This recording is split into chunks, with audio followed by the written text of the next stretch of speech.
भोपाल में 1.89 करोड़ रुपए की संगठित और सुनियोजित लूट का सनसनीखेज खुलासा हुआ, जिसमें क्राइम ब्रांच ने त्वरित कार्रवाई करते हुए मास्टरमाइंड प्रियांक शर्मा सहित कुल 6 आरोपियों को गिरफ्तार कर लिया है। पुलिस कमिश्नर संजय कुमार ने बताया कि इस हाई प्रोफाइल मामले में आरोपी ने अपने पूर्व पहचान का फायदा उठाते हुए एक आईएएस अकादमी संचालिका को सेमिनार के बहाने शहर बुलाया और फिर उन्हें बंधक बनाकर पिस्टल व कट्टे की नोक पर जान से मारने की धमकी देते हुए उनके खातों से करीब 1.89 करोड़ रुपए ट्रांसफर कर लिए। घटना को अंजाम देने के लिए आरोपी ने दतिया और रीवा से बदमाशों को बुलाया था, जिन्होंने मिलकर पूरी वारदात को अंजाम दिया। साजिश इतनी सुनियोजित थी कि वारदात से पहले आरोपियों ने किराए के मकान में सुंदरकांड का आयोजन कर आसपास के शोर को छिपाने की कोशिश भी की। वारदात के बाद मुख्य आरोपी ने पुलिस से बचने के लिए अस्पताल में भर्ती होने का नाटक किया, लेकिन पुलिस ने उसे वहीं से गिरफ्तार कर लिया। क्राइम ब्रांच की मुस्तैदी का अंदाजा इसी से लगाया जा सकता है कि घटना के चंद घंटों के भीतर पूरी ट्रांजैक्शन राशि को होल्ड कर लिया गया, जिससे बड़ी आर्थिक क्षति टल गई। पुलिस ने आरोपियों के कब्जे से अवैध हथियार, वाहन और अन्य महत्वपूर्ण सबूत भी बरामद किए हैं। शुरुआती जांच में यह भी सामने आया कि आरोपी विदेश भागने की फिराक में थे, लेकिन समय रहते पुलिस ने उनकी योजना विफल कर दी। फिलहाल पुलिस आरोपियों से गहन पूछताछ कर रही है और इस मामले में आरोपी की पत्नी सहित अन्य लोगों की भूमिका की भी जांच की जा रही है। उसमें उस फर्जी वीडियो उन्होंने इसलिए बनाया था कि एक तो ताकि ये पुलिस के पास जाने से डरे, और दूसरा जो हमको लगता है संभवतः कि फिर बाद में ये वीडियो के आधार पे वो और पैसे बाद में ब्लैकमेल करके ले सके। वीडियो की कुछ इस तरह संरचना थी कि वो जो ये जो फरियादी और इनके 4-5 जो सहयोगी वहाँ पे गए थे, तो वो एक लड़के को, जिसमें हमने ये लिखा भी, उसका नाम भी लिखा है, दीपक नामक लड़का है, जो कि इनके इसी के प्रियांक के ऑफिस में पियून का काम करता था पिछले 7-8 साल से। तो वही व्यक्ति को इन्होंने मुंह पे पूरा टेप बांधा उसके, और इन सब लोगों के द्वारा एक डब्बे में बंद करते हुए, और इस तरह बोला भी बीच में जा रहा है ये जो मैडम है और इनके हस्बैंड द्वारा कि तू हमको 2 दिन में पैसा नहीं दिया, मंडे तक पैसा नहीं दिया तो हम तेरे को जान से मार देंगे। तो वो कुछ कई बार रिटेक करा के एक्टिंग कराएगी, जो कि इसके प्रमाण सारे हमारे पास। मतलब उसमें ये बताने की कोशिश की। ये जो घटना हुई है इसका मेन मास्टरमाइंड प्रियांक है, जो पहले दिल्ली में ही इस कोचिंग सेंटर में काम करता था और पहले से ही इनको जानता था। इसने जो कोचिंग सेंटर की डायरेक्टर है और उनके पति और बाकी सीए वगैरह, उनको बुलाया भोपाल में और ये लालच दिया कि हम आपका यहाँ बहुत बड़े सेमिनार करवाएंगे, काफ़ी लोगों से मिलवाएंगे, जिससे आपको काफ़ी स्टूडेंट मिलेंगे, यहाँ काफ़ी बड़ा सेंटर आप खोल सकते हैं। उस बहाने वो लोग आए, फिर इनको ये एक ऐसे घर में ले गए जो एक दिन पहले ही उन्होंने किराए पे लिया था।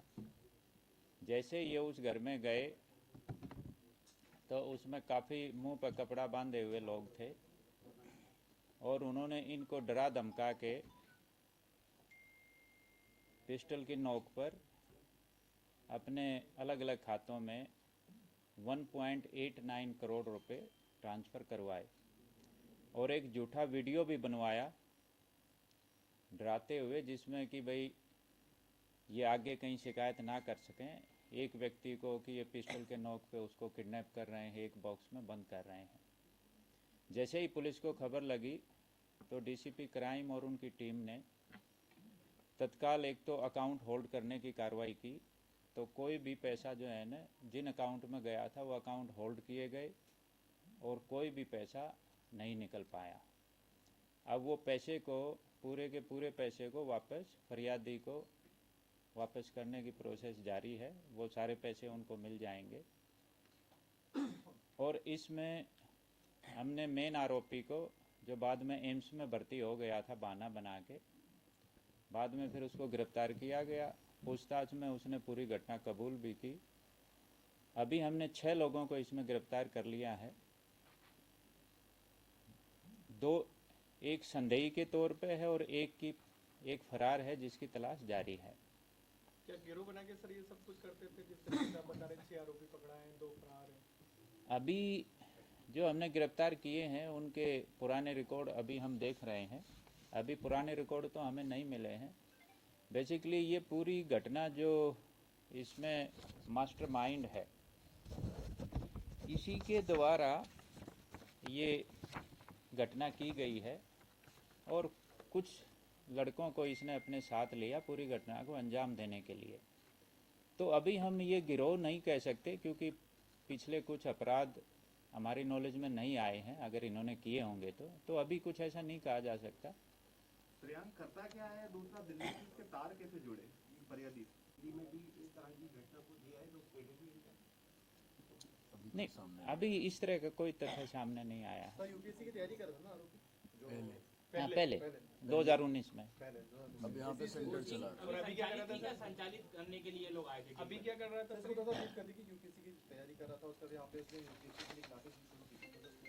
हाँ, 2019 में पहले स्टूडेंट रहा है ना। पहले स्टूडेंट रहा है और उसके बाद फिर उसने वहाँ पे तैयारी के दौरान तैयारी उसका फिर वो नहीं रहा, तो फिर उसने और प्रयास किए। फिर क्योंकि वो भोपाल का रहने वाला था, भोपाल में मैडम का सेंटर नहीं था, तो उन्होंने आके फिर यहाँ पे सेंटर स्थापित किया यूपीएससी के लिए। शुभ्रा की क्लासेस का ही सेंटर स्थापित किया, लेकिन वो सक्सेसफुली चला नहीं, तो कुछ टाइम में वो बंद हो गया कोविड के तुरंत बाद में। और उसके बाद अभी वर्तमान में भी यूपीएससी की कोचिंग कराता है। संचालित देखा गया है, इतनी बड़ी जो रकम है ये एक ही अकाउंट से गई है।